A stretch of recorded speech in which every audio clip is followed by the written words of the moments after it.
So brachial plexus أبدا ما صعبة إذا قسمناها إلى 4 مراحل. المرحلة الأولى مرحلة الروتس، المرحلة الثانية مرحلة الترانكس، المرحلة الثالثة مرحلة الديفيجنز، المرحلة الرابعة مرحلة الكوردز.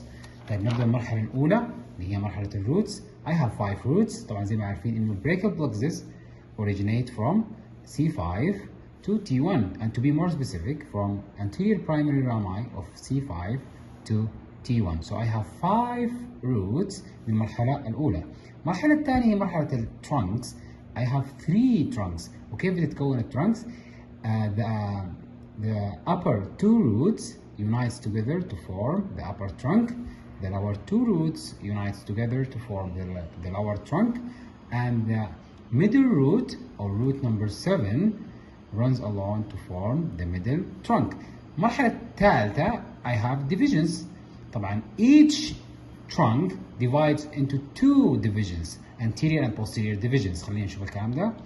Anterior and posterior division of the upper trunk, anterior and posterior division of the middle trunk, anterior and posterior division of the lower trunk. ودي المرحلة الثالثة. So I have 6 divisions, 3 anterior and 3 posterior. المرحلة الرابعة مرحلة الكوردز وهي اللي عايزة التركيز.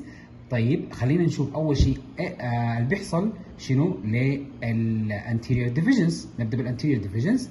طيب في الكوردز عندي ال upper 2 anterior divisions يعني anterior divisions of the upper trunk و anterior divisions of the middle trunk الاثنين unites together to form the lateral cord. وهو lateral cord لأنه lateral to axillary artery. هو lateral للأxillary artery. That's why it's called lateral cord. دي ال 2 anterior divisions, the upper 2 anterior divisions. طيب what about the anterior division of the lower trunk? Anterior divisions of the lower trunk runs along to form the medial cord. وهو medial cord لأنه medial للأxillary artery. طيب what about the posterior divisions?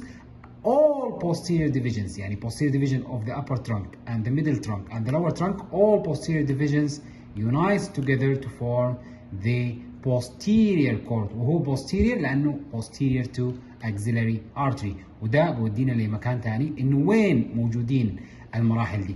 طبعا المرحلة الأولى of the brachial plexus اللي هي مرحلة الروتس موجودة between the scalenus muscle, between the scalenus anterior and scalenus medius.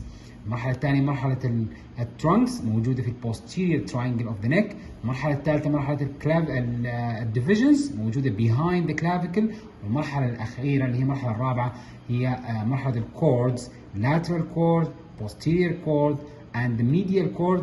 ديل موجودين في الأكزيلا around the axillary artery. طيب طبعا بعد كده البريكال بلكسس بتدينا terminal branches. التيرمينال branches عندي 5 most important and characteristic branches of the brachial plexus اللي هم ال 5 branches اللي هنشوفهم الحين. طيب عندي the musculocutaneous nerve, the axillary nerve, the radial nerve, median and ulnar nerve. دول ال 5 terminal branches. The musculocutaneous nerve originate from the lateral cord, and the radial and axillary nerves from the posterior cord, while the ulnar nerve from the medial cord.